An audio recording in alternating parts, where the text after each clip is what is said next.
Hi అండి, నమస్తే. నేను మీ Surya. Welcome back to our channel smart Soni Shiva. Ramzan అంటే గుర్తొచ్చేది ఏంటి? జనరల్గా అందరికీ హలీమే కదా. సో అలాంటి హలీంని మనం ఇంట్లో చేసుకోవడం చాలా పెద్ద ప్రాసెస్ అనుకుంటాం. వందలు ఖర్చు పెట్టి బయట నుంచి తెచ్చుకొని తింటామన్నమాట. సో ఇక నుంచి అలా చేయొద్దు. ఈరోజు మన వీడియోలో చికెన్ హలీంని రంజాన్ స్పెషల్గా ఎలా చేసుకోవాలో చూపించబోతున్నాను. నేను చెప్పే ప్రాసెస్ని ఎగ్జాక్ట్గా ఫాలో అయితే పర్ఫెక్ట్ మీకు పిస్తా హౌస్ హలీం ఎలా అయితే ఉంటుందో సేమ్ అలానే ఉంటుంది. చేసుకోవడం కూడా చాలా ఈజీ. మన అన్నం కూర ఎలా అయితే వండుకుంటామో అలా అంత ఈజీగా వండుకొని తినేసేయచ్చు అనమాట. చాలా చాలా బాగుంటుంది. మనం ఇంట్లో చేసుకుంటాం కాబట్టి చాలా హైజీన్గా కూడా ఉంటుంది. సో ఇక నుంచి బయట నుంచి తెచ్చుకోవడం మానేసి ఇంట్లో ఈజీగా ఎలా చేసుకోవాలో చూసేయండి. సో మన ఛానల్ కనుక ఫస్ట్ టైం చూస్తుంటే సబ్స్క్రైబ్ చేయండి. అలాగే ఈ వీడియోని స్కిప్ చేయకుండా లాస్ట్ వరకు చూసేయండి. అప్పుడే మీకు డీటెయిల్డ్గా అర్థమవుతుంది. ముందు హలీం చేసుకోవడానికి ఫస్ట్గా మనం పప్పులన్నీ నానబెట్టుకోవాలి. అందుకోసం ఒక బౌల్ తీసుకొని అందులోకి ఒక అరకప్పు దాకా గోధుమ రవ్వని వేసుకోవాలి. 1 టీ స్పూన్ దాకా పచ్చిశనగపప్పును కూడా వేసుకోవాలి. 1 టీ స్పూన్ దాకా కందిపప్పును వేసుకోవాలి. అలాగే 1 టీ స్పూన్ దాకా పెసరపప్పును కూడా వేసుకోవాలి. ఇప్పుడు ఇందులోకి ఒక 1 టేబుల్ స్పూన్ దాకా బాస్మతి రైస్ని వేసుకోవాలి. ఇప్పుడు 1 టీ స్పూన్ దాకా మినపగుళ్ళని వేసుకోవాలన్నమాట. సో వేసేసుకున్న తర్వాత వాటర్ వేసుకొని బాగా 2-3 సార్లు శుభ్రంగా కడిగేసుకున్న తర్వాత వీటన్నిటిని మునిగేంత వరకు నీళ్లు పోసుకొని వీటిని ఒక 2 గంటల పాటు నానబెట్టుకోవాలి. ఇప్పుడు మరొక బౌల్ తీసేసుకొని అందులోకి 1 టీ స్పూన్ దాకా జీడిపప్పు, 1 టీ స్పూన్ దాకా నువ్వులు, అలా 1/2 టీ స్పూన్ దాకా పుచ్చగింజలు, 1 టీ స్పూన్ దాకా గసగసాలు వేసుకొని వీటిని కూడా వాటర్ పోసేసుకొని ఒక గంట పాటు నానబెట్టుకోవాలి. ఇవి గంట నానిపోయిన తర్వాత వీటిని మిక్సీ జార్లో వేసుకొని మెత్తగా మిక్సీ పట్టుకోవాలన్నమాట. నేను ఇప్పుడు 1 అవర్ తర్వాత చూపిస్తున్నాను చూడండి. వీటన్నిటిని కూడా మిక్సీ జార్లోకి వేసేసుకొని మెత్తగా ఫైన్ పేస్ట్ లాగా మిక్సీ పట్టుకోవాలి. ఎంత వీలైతే అంత మిక్సీ పట్టేసుకోవాలన్నమాట సాఫ్ట్గా.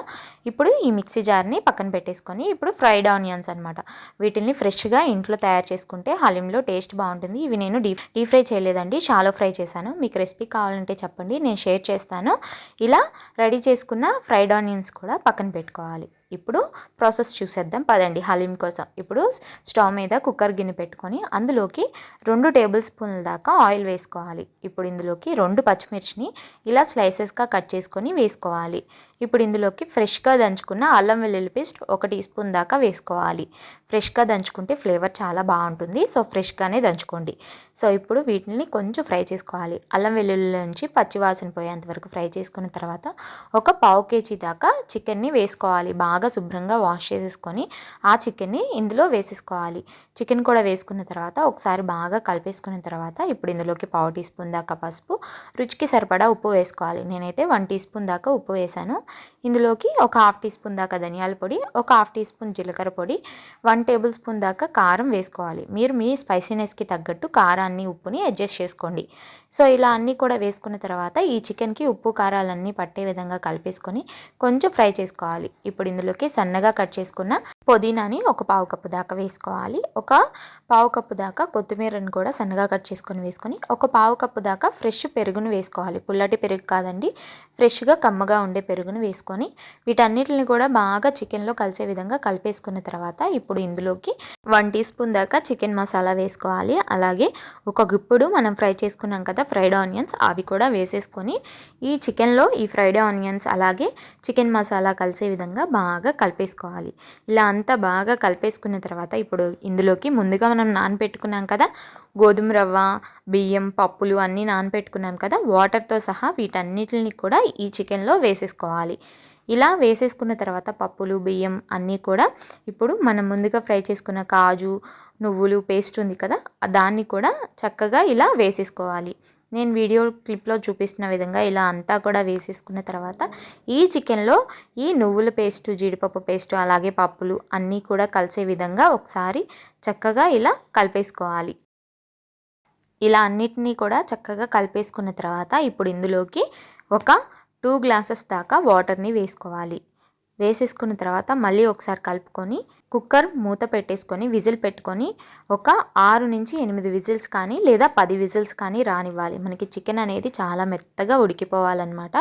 సో ఇలా విజిల్స్ అన్నీ వచ్చేసి ప్రెజర్ అంతా పోయిన తర్వాత నేనైతే ఒక 10 విజిల్స్ రానిచ్చాను. సో 10 విజిల్స్ తర్వాత ఇలా ఉంటుందన్నమాట మనకి చికెన్ అనేది. అప్పుడు స్మాషర్ కానీ లేదా పప్పు కుత్తి కానీ తీసుకొని ఇలా చక్కగా స్మాష్ చేసుకోవాలి. ఈ టైంలో మీరు మిక్సీ జార్లో వేసుకొని కోర్స్గా మిక్సీ అయినా పట్టుకోవచ్చు. ఇలా స్మాష్ చేసుకున్న తర్వాత ఇందులోకి ఒక 2 గ్లాసుల దాకా నీళ్ళని వేసేసుకోవాలి. నీళ్ళు కూడా వేసేసుకున్న తర్వాత మళ్ళీ అంతా కలిపేసుకొని ఈ టైంలో ఉప్పు కానీ కారం కానీ సరిపోకపోతే అడ్జస్ట్ చేసుకోండి చూసుకొని. ఇప్పుడు ఈ కుక్కర్ని స్టవ్ మీద పెట్టేసుకొని స్మాషర్తో కలుపుతూ ఉడికించుకోవాలి. గెరెట్తో కానీ లేదా పప్పు కుత్తితో కానీ స్మాషర్తో కానీ కలుపుతూ ఉడికించుకోవాలి. ఇలా కలుపుకోలేని వాళ్ళే ముందు మిక్సీ జార్లో వేసేసుకుంటే సరిపోతుంది.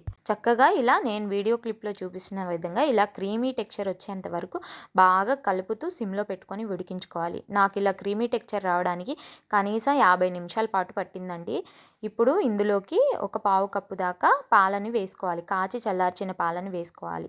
ఇలా పాలు కూడా వేసుకున్న తర్వాత అంతా కలిపేసుకొని కొంచెం సేపు ఉడికించుకోవాలి. ఇప్పుడు మరొక స్టవ్ మీద ఒక పాన్ పెట్టేసుకొని అందులోకి ఒక పావు కప్పు దాకా నెయ్యి వేసుకొని ఒక గుప్పెడు జీడిపప్పులను కూడా వేసుకొని జీడిపప్పులు అన్నిటిని కూడా గోల్డెన్ బ్రౌన్ కలర్ వచ్చేంత వరకు ఫ్రై చేసుకోవాలి. ఇలా గోల్డెన్ బ్రౌన్ కలర్ వచ్చిన తర్వాత సగం జీడిపప్పులను తీసి పక్కన పెట్టేసుకొని మిగిలిన వాటిని జీడిపప్పులు నెయ్యితో సహా ఉడుకుతున్న హలీంలో వేసేసుకోవాలి. వేసేసుకున్న తర్వాత అంతా బాగా కలిసే విధంగా కలిపేసుకోవాలి.